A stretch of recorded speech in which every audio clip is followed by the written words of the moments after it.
I found the Law and Order channel on my TV the other night. And that is the worst thing ever because... I mean, once you're into, you can't stop halfway through the episode. You got to find out how that fucker got caught. Yeah, you cannot stop. Prosecute. Yeah. And what'll happen to me, it's happened 3 nights now, is I wake up at 2 a.m. to take a piss or something, whatever. The dog wakes me up, and I hear Law and Order going on in the background. Yeah, and I'm like, oh, wonder what's happening there.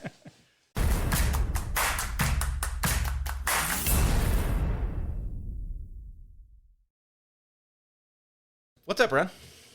Oh, what is up, man?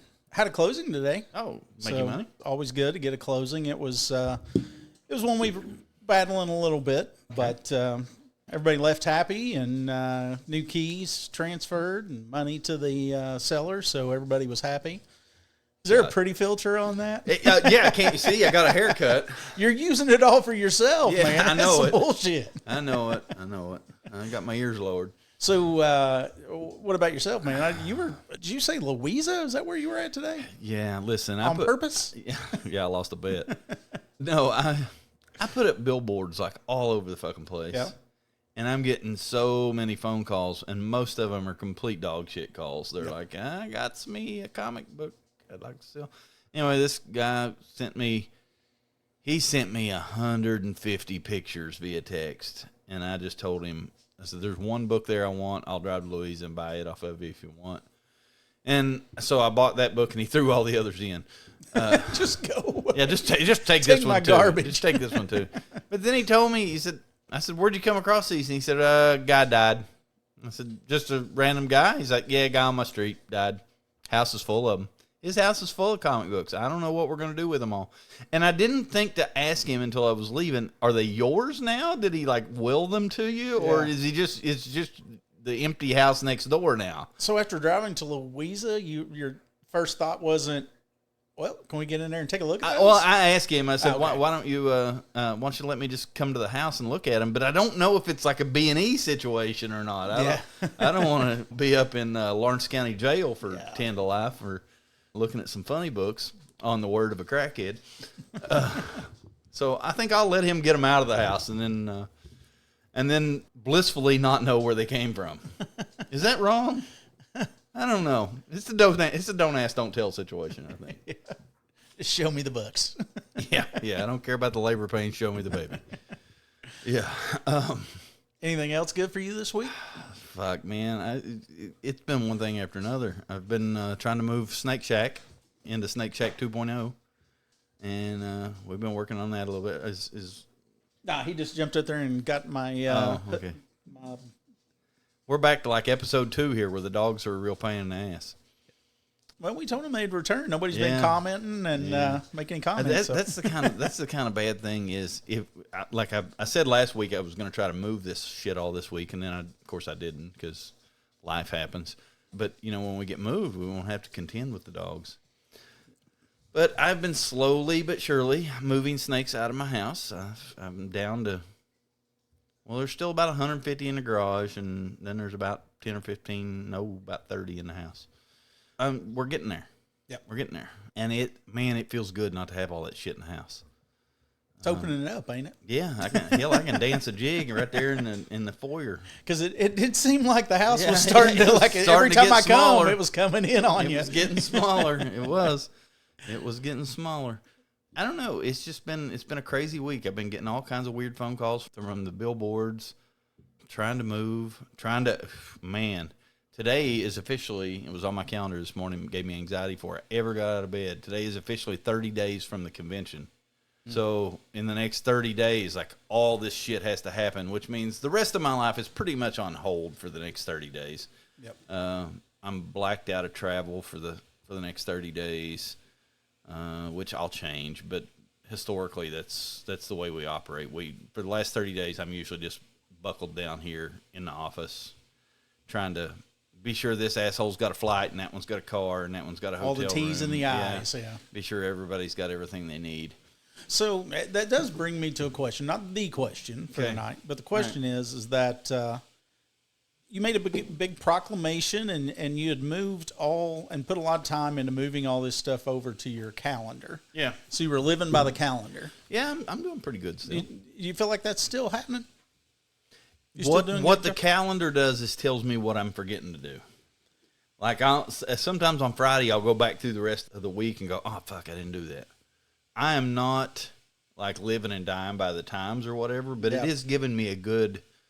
I still look at it every day, and it's giving me a good guideline of what needs to happen. Like I knew it was 30 days out today, and I put little nuggets of reminders on there for myself. Like at 30 days out, we should have all the flights bought today because they start getting more expensive after today.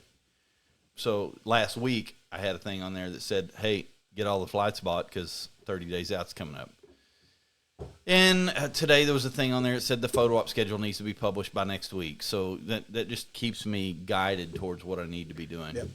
And you know what? I say all this shit, but I look at it on my calendar and then I say to Katrina, hey, this should happen today. And she says, I know. I'm already doing it. So it makes me feel good to feel like I'm doing some shit or whatever. But in reality, she's doing 90% of the work. Yeah. I signed my band for my VIP party today. Okay. Which I'm excited about.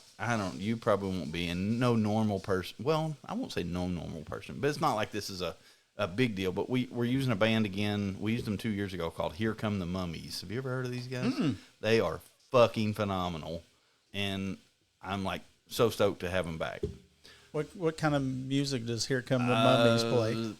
The best thing I got for you is just good time party music. It's all original stuff. I mean, so they're a national touring act. Are they really? Yeah. Well, now I want to see. Yeah, I'll have to look them up. They got pretty famous through the Bob and Tom show. Okay. They were semi-regular guests on Bob and Tom. They are just an absolute ton of fun. So I'm real stoked to have them back. It was getting down to the wire. The show's in 30 days, and I hadn't booked a band yet. So gotcha. It gets really hard to find a national band within 30 days sometimes. I would say. But that's actually the window where you get them cheap, because if they don't have a date, they're wanting to fill it. A $30,000 band that doesn't have a date next Saturday night will take a date for $15,000 or whatever, Yeah. So there's benefits of waiting too. It's just a little scary because, it's actually not that scary because the worst case scenario, I hire a $500 local DJ to come do the party and nobody knows the difference except me. Yeah. I like having a good band, and I like the one thing I've never been very successful at the con is nightlife, and I'm trying to get better at it. I'm trying to put some actual time and attention into it, and it's working. Somebody posted on Facebook yesterday that the last 3 years the bands have been bangers. And I don't even know what that means, but I think it's good. You're hiring bangers. I'm hiring bangers, buddy. I think that's a good thing overall. I can't believe you thought I would ditch the calendar already. Well, the reason being, I put a lot of effort in that. And when that's what I thought, but I mean, it seems like the podcast has gotten bumped a lot in the last little bit. That's because shit happens at the last minute, and it seems like it's only been once. I've only bumped it once. I bumped 1 hour tonight. Yeah, so you bumped an hour, and I was home one time tonight. I was just afraid that I wouldn't. Yeah, you'd come in like on roller skates. Yeah, I was afraid I wouldn't be, so I thought it was safer. But no, I knew how much effort and time you put into it, so I was curious if you were hanging in there with it. I'm trying desperately. My life has never been geared towards that kind of structure, so it's really hard. Hard for your brain to function that way. Yeah, but here we are. We're just killing it out here. Yeah. We're just doing our best every day. That's all that matters, man. I'm in this fucked up thing where my sleep schedule's real fucked up right now. Like, I didn't wake up till almost fucking noon today. Yeah. I found the Law and Order channel on my TV the other night.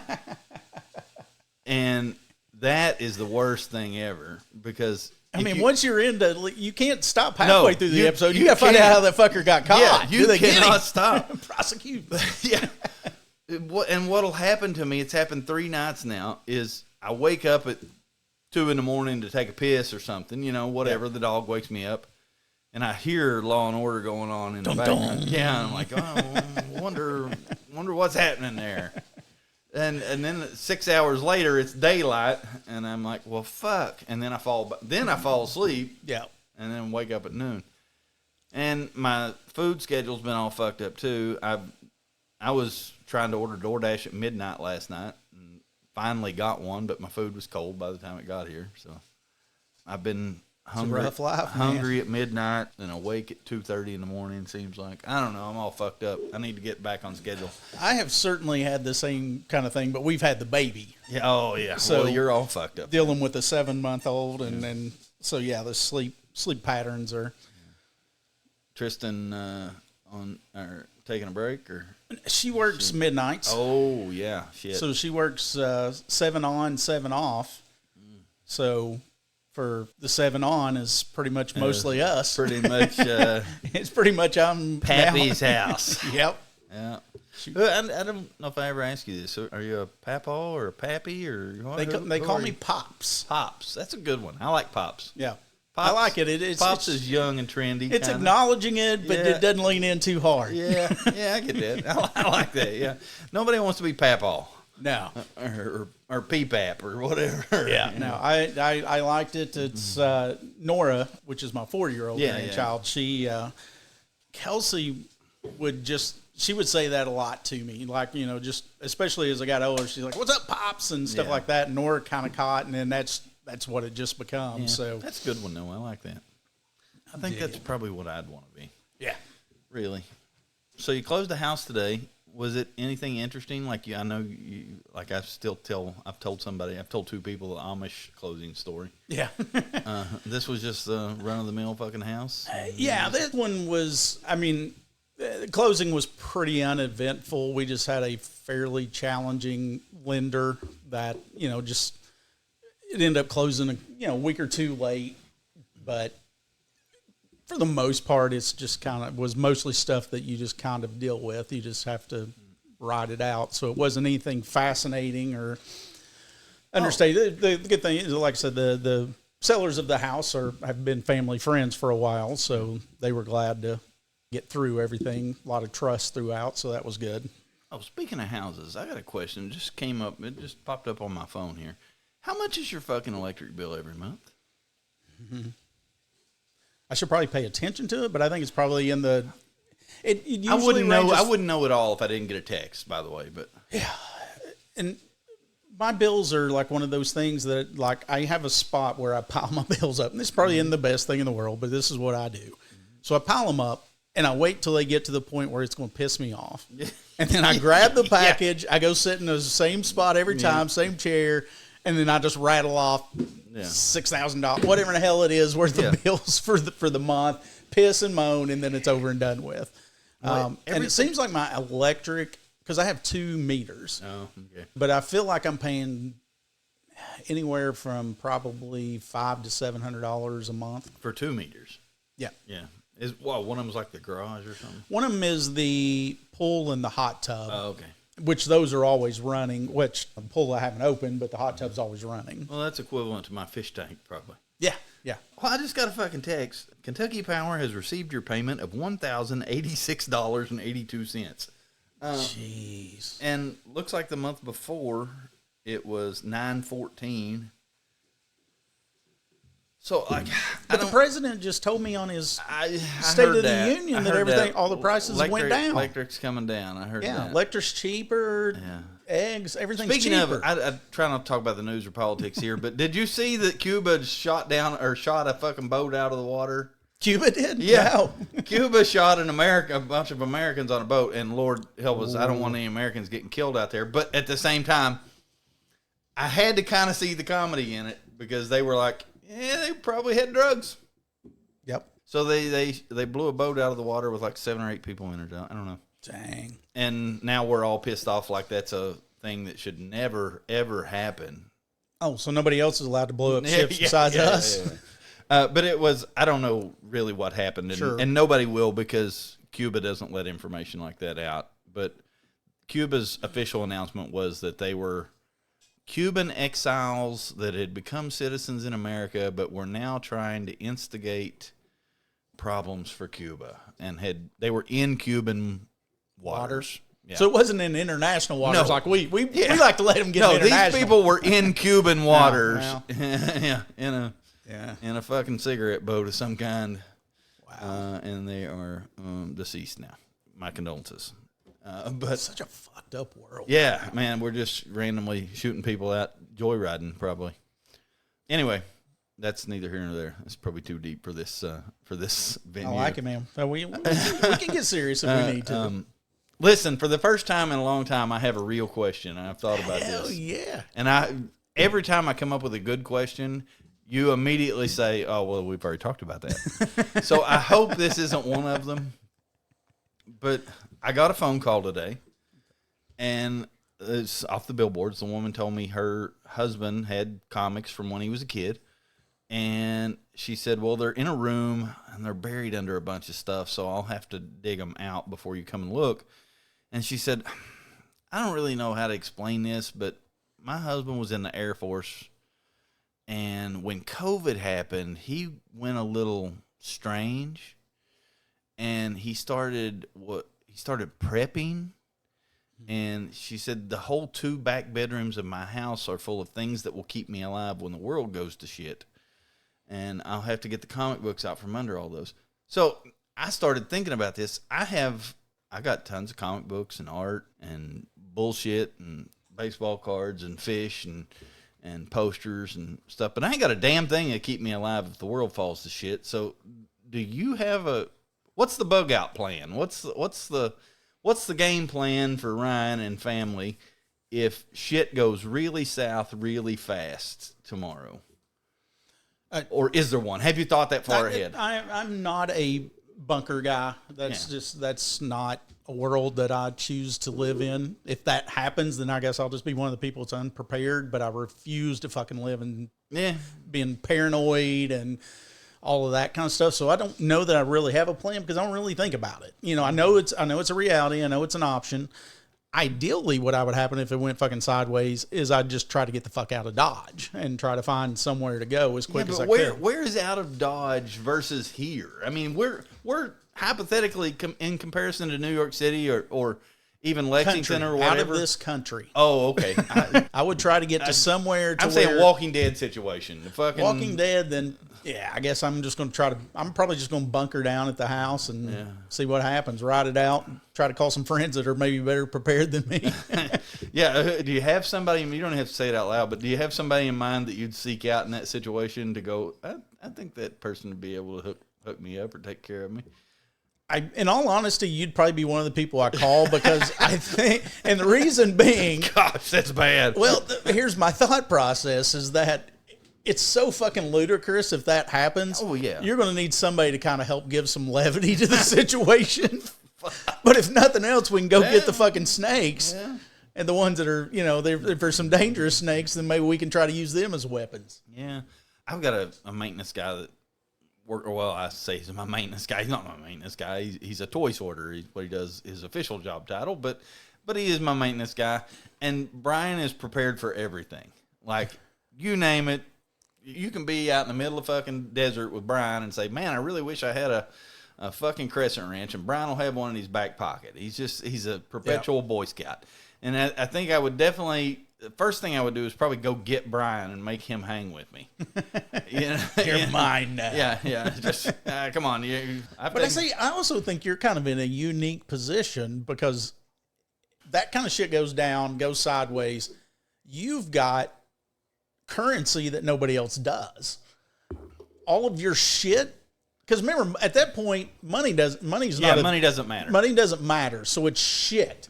What matters. None of the shit I have is worth it. I think what you need in that situation is blue jeans or ammo, realistically. But think about this differently. Gasoline. What's going to happen is people that have money, that have cash, that have shit, it's still going to be that fucking way. It's still going to be the 1%ers versus everybody else. Yeah. So at least if you've got shit, you've probably got shit that they would think is kind of cool that they can't get their hands on that they go, oh, God, that's worth more than it is now. I'll give you a meal for that. And you're like, fuck yeah. I get to eat. I'd trade a fucking can of Beanie Weenies for a fucking But piece my of art. question for you is, what the fuck? I got food at my house, so I'm good for probably at least a month or two. DoorDash ain't a thing. How do you eat?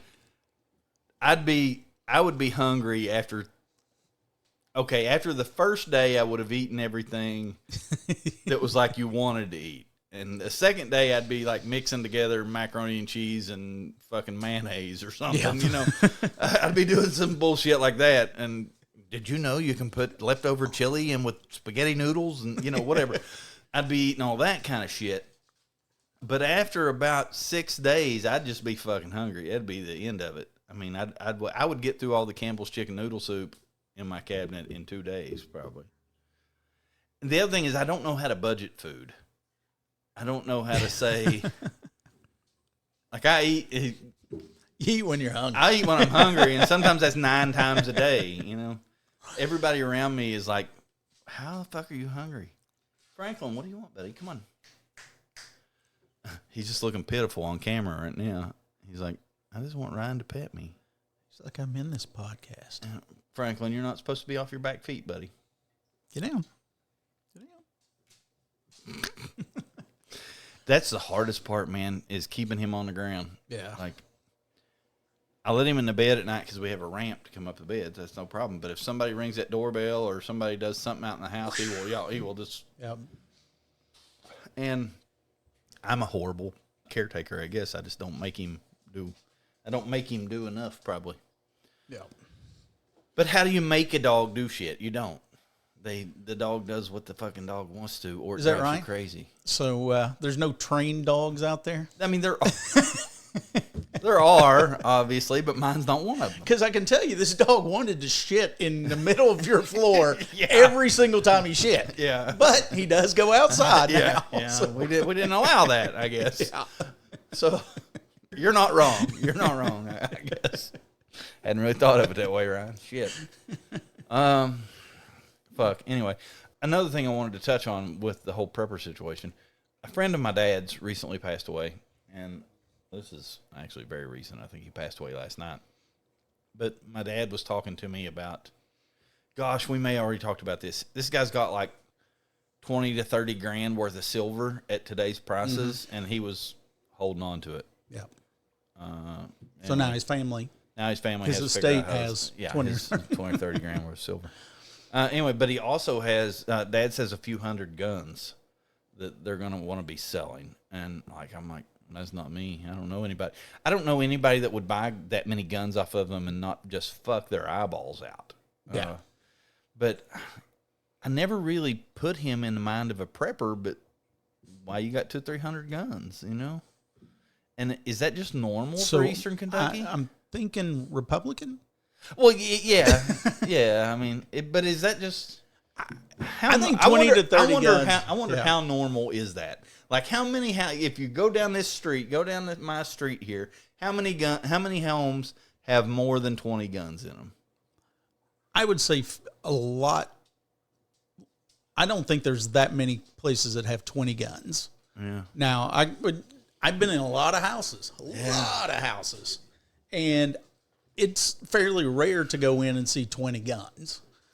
Now, it is not rare in any stretch of the imagination to go in a house and see at least a gun. That's really common, but 20... I don't even like guns, but I've got one in the house, you know? Yeah. You know, I guess I shouldn't say I don't like guns. I grew up around guns. They're cool. I admire guns for that's cool. It's cool looking, whatever. I think I fired a gun in my lifetime 3 times. Yeah. I did grow up shooting. My dad would take me to the riverbank. Because the guns weren't a thing for us growing up. So I never had guns.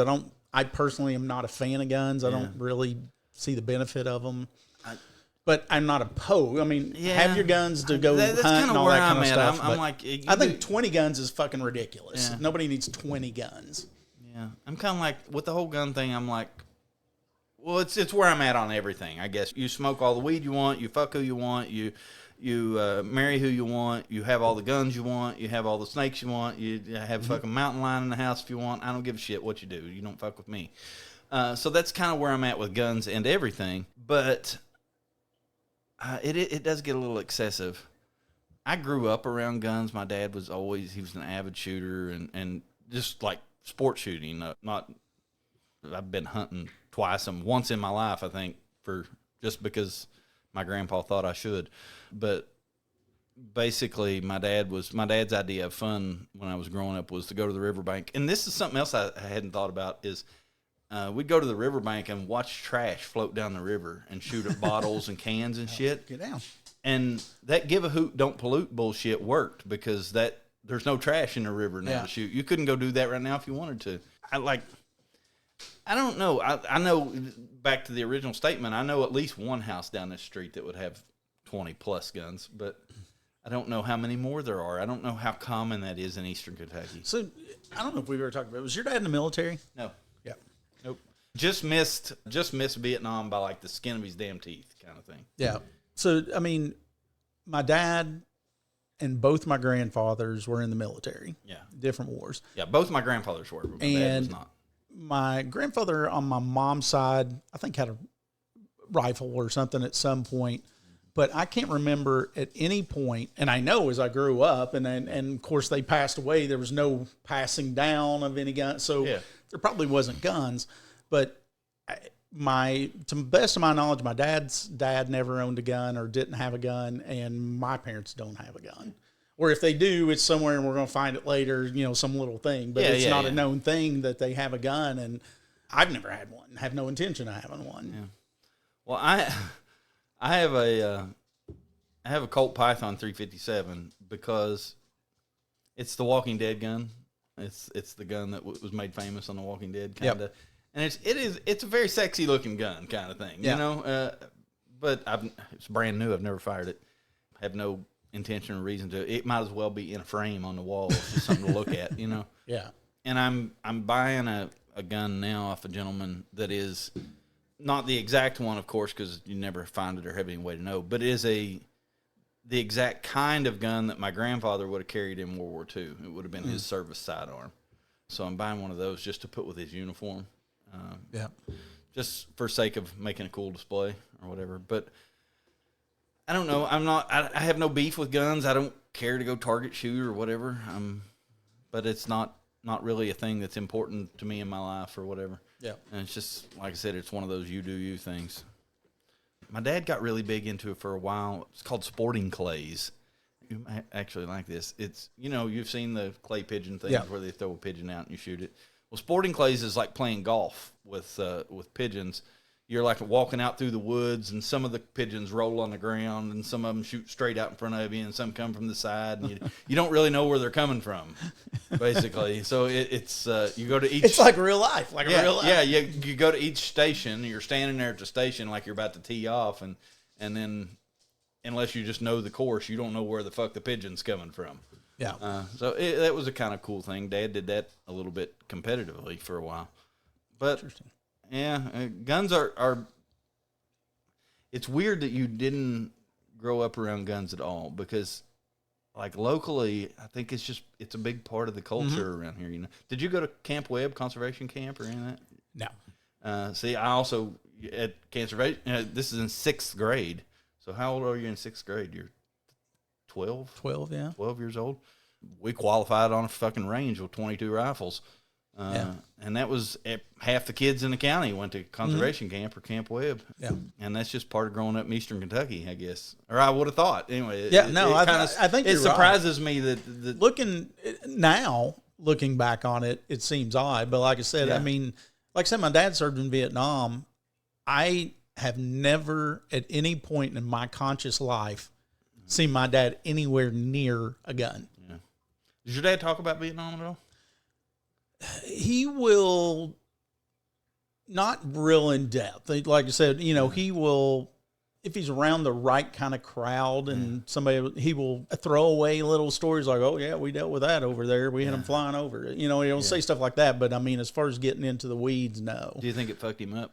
According to my grandmother and anybody that knew him basically said he was a real lighthearted, easygoing kind of, and whenever he come back, that was gone. He was a serious, not that, he's still he's a real sweet human being, but you wouldn't know that if you don't know him. Yeah. Because it's just, he seemed like a little more guarded. And I guess my mom said that at times whenever he would wake up in the middle of the night and would have her like pinned. Yeah. And, he never hurt her, but it would just, she would get him to wake up and then he would be mortified at what was going on, but he didn't, and that didn't happen for long. I guess he got out of that fairly quickly, but I guess he struggled with that whenever he first got back. Yeah. I remember, gosh, he's 30 now, so it's when he was 18, I think, so 12 years ago or so. The mobile Vietnam Memorial was set up in Grayson for a while, and I took we were over there for something else, and me and my oldest son stopped there and looked at it, and we were talking about it on the way back, and it occurred to me on that car ride that, the entirety of the Vietnam War from the U.S. perspective was fought with our children. All those dudes were 18, 19, 20, 21, 22 years old. Yeah. And looking at that now, that's hard to wrap my head around. But it's also really hard for me to wrap my head around things like Kurt Cobain was 20-something when he died. And, and all these people that in my head, are older than me or adults, or I'm now double what their age was when they were gone. It's an interesting concept. So I hadn't really. It's kind of strange for me to think about, because forever in my mind those people are adults or are older than me. Yeah, they kind of froze in time. Yeah, I guess that's what happens when you die. Fuck. But anyway, all right. I guess we kind of beat that to death, or we got off the rails, or whatever. But that's what we do. Yep. What you got? I'm going to bring you back something you love. Oh, gosh. Okay. Great. So, now, I actually thought this would be kind of fun, and thinking about, you're kind of in the throes of the con, so you're probably a little more aware of different types of casts and things like that you're trying to bring in. So, but I want you to recast, or you get the opportunity to recast the Andy Griffith Show. Oh, gosh. With characters from today, and you got to try to get that as close as you can possibly do. I mean, just to give you an example, kind of what I was thinking was that, like, maybe somebody like Charlie Day as Barney Fife. I think Alan Tudyk is Barney. Or Tom Hanks is, so what would be your ideal cast? And you can look at it from the standpoint of modernizing it a little bit, or trying to take it straight back to that world, but it's still got to hold the same charm and have the same kind of. Yeah, I think definitely that you would want to watch. The only one that definitely comes to my mind is I think Alan Tudyk is Barney Fife. Do you know Alan Tudyk? He's the guy from Resident Alien. Oh, I love that dude. God, I love him. Yeah. I think he is definitely Barney Fife to me. That's perfect. Yeah. He's just got every piece of it. I don't know who is a modern day Andy Griffith. Man. Nobody sticks out to me that is a modern day Andy Griffith. And the other piece of this is I'm horrible with actors. They could, for the con, Katrina books all the modern actors or whatever, because I know none of these damn people. You can make it a cartoon character. I mean, hell, you can put Mickey Mouse in there. Yeah. But I'm trying to think who would be a good Andy Griffith these days. I will tell you who I thought, but I don't want to. Tell me who you think. To me, I think it's Tom Hanks. Tom Hanks would make a good Andy Griffith. He is just wholesome enough to make a good Andy Griffith, and in his older age, he's definitely. Yeah, I can definitely see. You can play Mr. Rogers. I could see. Yeah, you can pull off Andy Griffith. Yeah. Andy Bashir could be Andy Griffith. That's all right. I like it. Yeah. And, gosh, who could be the town drunk? I'm trying to think. I see the town drunk as a 30-year ago fucking Danny DeVito. The town drunk was Otis, by the way. Yep. But in my mind, he's got to be a short, fat man, just because that's what Otis was. That's what you know. That's what I know. But Jack Black maybe could be a good town drunk. He's not really a short, fat man, but I guess, well, he's a little round. Yeah. He can fit the character. No shame, Jack Black. God, I'd love to have him for a con guest. He'd be so good. Do you think that you could make a TV show or a movie like Andy Griffith that is palatable to people now? Would people understand that universe? Yeah, so I think you're looking into it too far at this point. Let's just assume there's an audience. Okay. Because you'd fucking watch it. it. I'm just... Would you not? I'd watch it, probably, yeah. At least give it a shot. I'd probably watch it. Who's Opie?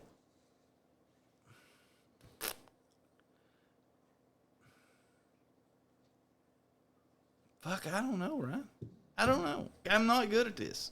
Why you put me on the spot with fucking actors? I don't know any of these people. I thought I do. Mickey Mouse would play a good Opie. No, so this happens to me all the time. Agents will call me and say, "Hey, I got this fucking amazing person. I've been trying to put this deal together for 20 years. I can bring it to you first." And I'm like, "Who is it?" And they're like, "Oh, well, that's Geronimo Dickhead." And I don't know who Geronimo Dickhead is. And I'm like, "Who the fuck is that? And why have you spent all this time getting?" "Oh, well, that's the lead character in the hottest thing on TV right now." And Jarrod didn't know about it. Yeah. So I'm horrible at this kind of shit. I tell you who else I thought could potentially be a good Andy is Billy Bob Thornton. Yes. Fuck yeah. Man, I want him for the con too. Oh, I really do. That would get me there. Well, you're coming anyway, right? Yeah. Billy Bob Thornton. You know, he's one of those. This pisses me off so bad. Every time, like, we'll announce a guest, and it's like, okay, well, this happened just the other day with Christopher Lloyd. We announced Christopher Lloyd was coming. People lost their mind. Oh, God, good. I can finally come meet Christopher Lloyd. And then you post his autograph prices, because that's the first thing people say is, how much is an autograph? And you post his prices, and then people are pissed. But one of the things that they always fire back with is, you should get Billy Bob Thornton, because Billy Bob Thornton loves his fans, and he'd probably come sign for free. Because one time on a fucking Tonight Show or something, Billy Bob Thornton was on there talking about how much he loved signing autographs for his fans or whatever. And people saw that or see that and just think, oh, well, you know, Billy Bob Thornton's just going to say fuck it and take 3 days out of his life to come to Lexington for free and sign autographs. Here's the for thing people. is that every single person out there, for the most part, now you have some that's probably dicks, but most would say, I love signing those. Yeah. But it has to be within reason. Don't break up my day. Yeah. Don't come up to me while I'm eating dinner. Yeah. Don't get me while I got my kids. Yeah. If he, like you said, if he comes to the con, well, now he's created a job. That's the business. business. I am an employee for 3 days. Yeah. That is the business. It's how this works. You fucking, I don't know. But people just can't see the woods for the trees with that a little bit. Mayberry, man. I don't know. I can't even, like. What about Aunt B? You could insert any TV mom type is Aunt B. I mean, I think mostly, aside from Andy and Barney, you could rotate that cast with nearly anybody. And who do you want? And tell a good story. That's the thing about Andy Griffith, kind of, was that it was the place you wanted to live, and there was always some moral to the fucking story or whatever, because that's what good, wholesome TV was back in the day. I don't know if it matters who the people are. And I don't like any actors well enough to say that I want them in a role that I see. I'm just not my thing. Do you watch TV enough to have? I mean, short of Andy, short of Tom Hanks, and I still think Alan Tudyk makes a great Barney Fife. Oh, I do too. But short of those two, do any of the other character points stand out or matter to you? Oh yeah, so I think I think you got to. I think Opie's got to be something interesting, somebody interesting, whatever that is. Floyd the Barber. Yeah, Floyd the Barber. And you could have, I don't know if you remember this about Andy Griffith, but they had a band, a group of hillbillies that lived up in the hills. That was called the Darlings, and it was a dad and his daughter and like 6 sons, And the Darlings, as a group, were actually a bluegrass band called the Dillards. And they were the musical talent on Andy Griffith now and then. If the Darlings came to town, there was always music in the episode. They were always playing music because all them boys played banjos. You know, and it was usually something where Charlene had fell in love and with somebody, and that was the daughter. And like one episode, she fell in love with Andy. And another episode, she'd fell in love with another boy up in the holler, and he wouldn't, I don't remember what it was. He wouldn't buy her a pig or some shit, and she was upset, and Andy had to resolve their marital problems. You know, it was all kinds of weird shit. But anyway, there was great music in Andy Griffith. So I think Tyler Childers and his band could probably be the musical talent for Andy Griffith, pretty easily. Gomer Pyle. Yeah, man. Gomer Pyle. Which was a better show, Andy Griffith or the spinoff Gomer Pyle MC? USMC. Yeah, I wasn't a big fan of either. Okay. So I did not watch enough Gomer Pyle. Yeah. Gomer Pyle was a great show. It really was. Basically, it was Gomer ran off and joined the military. Or he didn't ran off and join the military. Gomer joined the military, and he became a private in the Marine Corps. And it was basically his travels through the Marine Corps and dealing with his sergeant. Because to me, I mean, that shit, him fucking things up. Whenever I was growing up, to me, the Andy Griffith show was almost something you had to watch. It was in rerun, yeah. But it was almost something you had to watch because you were at grandma's house or your aunt's house or somebody was watching. So TV land. So to me, whenever I was a kid, it was already old. Yeah, oh yeah, it was too. It was old definitely when I was watching it, but my mom was addicted to it. Yeah. So I feel like at one point in my life I could have probably recited every line of every fucking episode of it. Yeah. But just because my mom kept it. So I don't have the nostalgia with it that comes along for it. Yeah. You know, my nostalgia on it is like, oh, I'm hanging out with, Nanny and Papaw today, and like, means I got to watch Andy Griffith. That's all that's on TV. Yeah, I remember. I don't know. I watched a lot of Nick at Night, or I think now it's TV Land, but Nickelodeon during the night was Nick at Night, and they had TV reruns from the 50s when I was a kid. They had Car 54, Where Are You, and Mr. Ed, and lots of shows like that. Andy Griffith. Now, if you turn on Nick at Night or TV Land, it's Friends.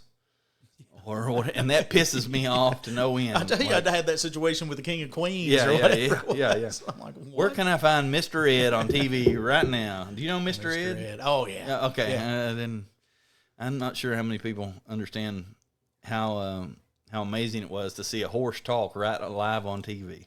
I think for me, so I remember Mr. Ed. A lot of that introduction was like maybe whenever I was at my mom's grandparents. Yeah.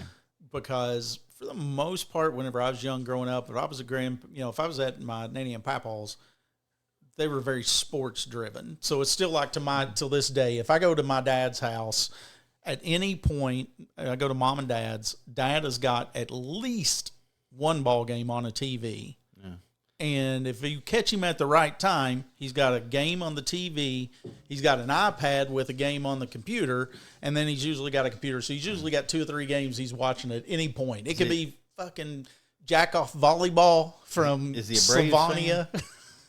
I remember when I was a kid, the Braves were, because the big channel around here was WTBS. Reds. He's Reds. Lots of people around here. Katrina is a massive Braves fan because when she was a kid, she stayed at her grandparents' house, and her grandfather watched the Braves on WTBS. But here's the thing.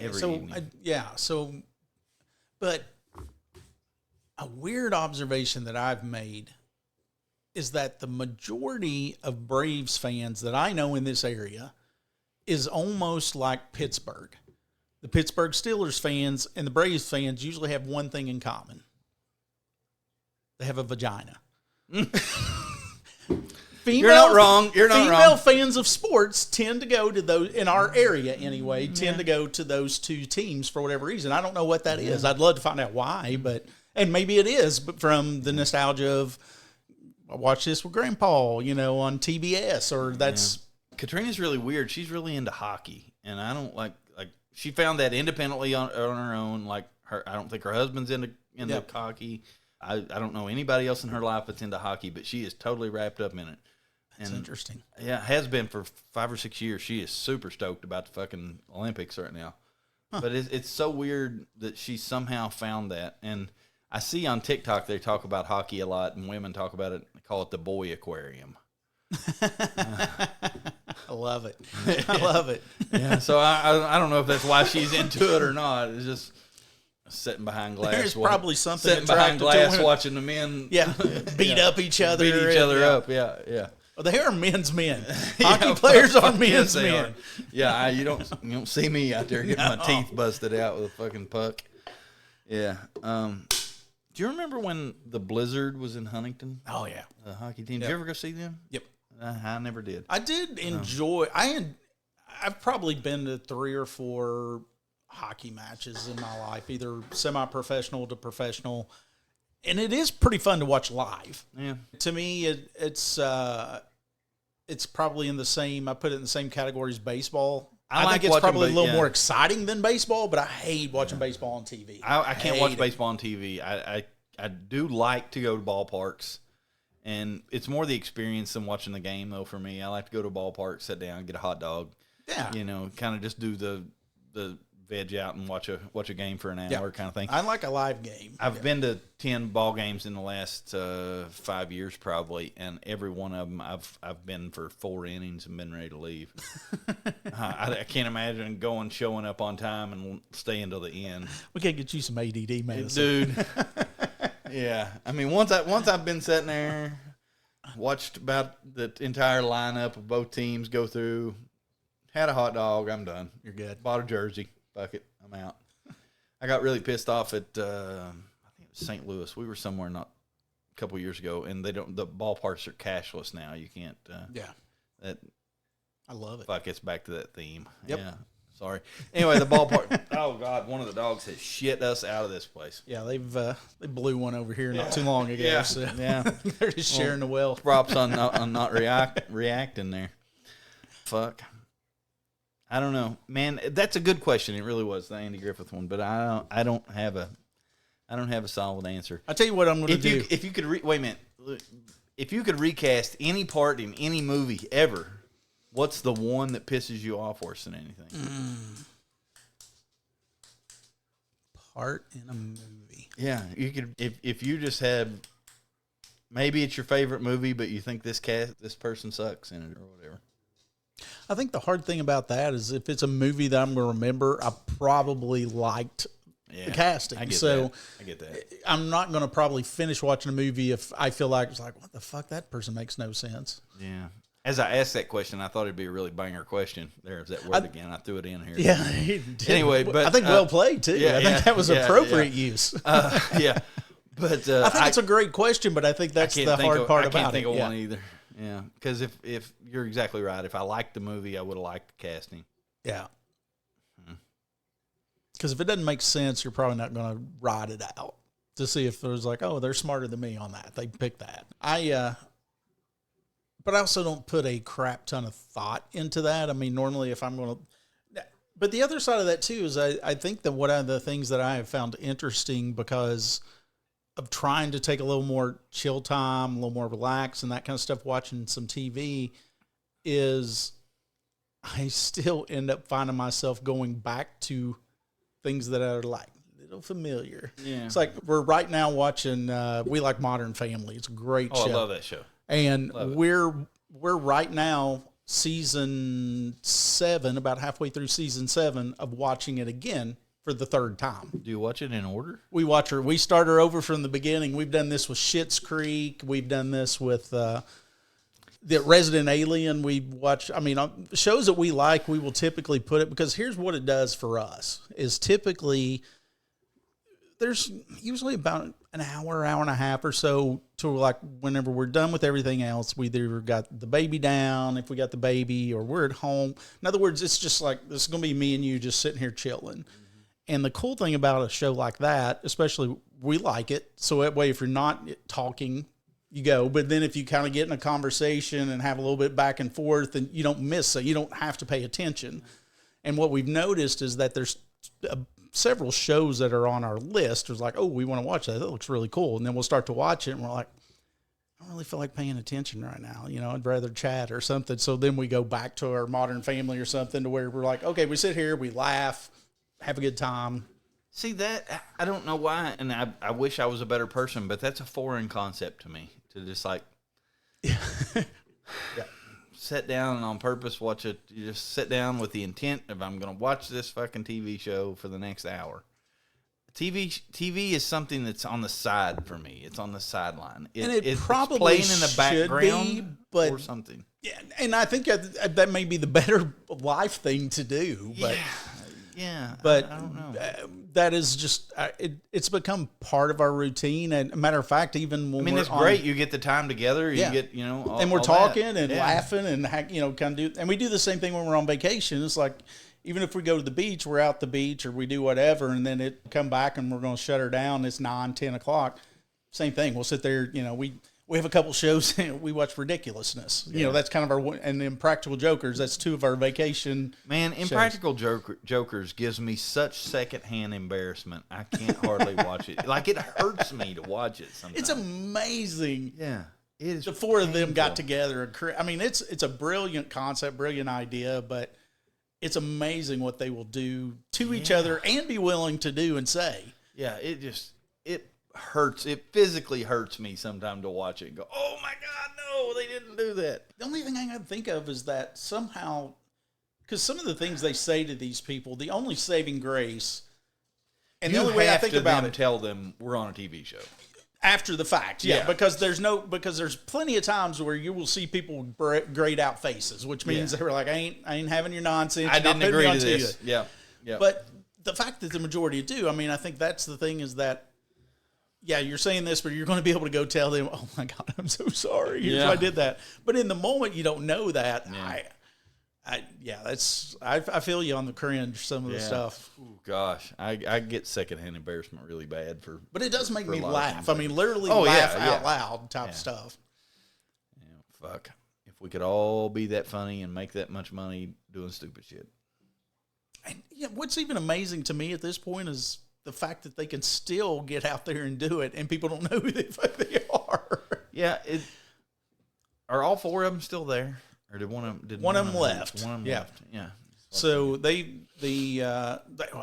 think they've done like 2 or 3 new seasons with just the 3 of them. Yeah. But they've also somehow, I guess, they're friends with Joey Fatone, so he is on the majority of these he's on a lot of the new ones. So something I don't know, something you don't know.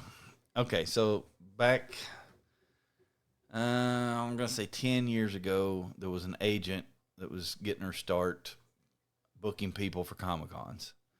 And somehow she got contact with Joey Fatone, and she booked Joey in a few cons. And then Joey Fatone became her business partner. And they collectively, the 2 of them, started a booking agency, and they were booking all these other people, all these other boy band people and all this stuff. Anyway, Joey books all the Impractical Joker guys for cons or for a little bit of everything. So he's technically their agent. Oh, nice. So he's weaseled his way into the show. Yeah. In addition. Yeah. He's funny. Don't get me wrong. He does. Yeah. Have you saw any of the episodes with him in it? No. The fucker gets out there and he does some of the same shit that they do. Yeah. He'll walk around. But how do they not know who he is? Although he looks a little different to him. Yeah, but that's what... It's amazing they continue to find places that they don't know, and I think that... But there's a lot of human nature with that, too, to where you probably like, I can't be who the fuck I think it is. There's no way. Yeah. What's interesting, so has there never been has that been anybody you've tried to bring to the cons, or just not fit, it's just not worked out. I was just looking in my email here real quick. Back in 2022, we were talking about bringing Joey, and the date didn't line up. The Jokers. Oh, I haven't explored that. 2020, we talked about it a little bit, and then that show got canceled. So they book a bunch of weird supernatural people. James Murray, Impractical Jokers. Yep. Matthew Lawrence from Boy Meets World. Joey Lawrence from Blossom, Andrew Lawrence. Are all those guys brothers? I wonder. Joey Lawrence, Matthew Lawrence, Andrew Lawrence. God, I don't know anybody. That's what I'm saying. Anyway, those. So Joey Fatone has him a little stable of people that he books. It's a pretty good gig, really. Get 10% of everybody's money. Good for him. Yeah.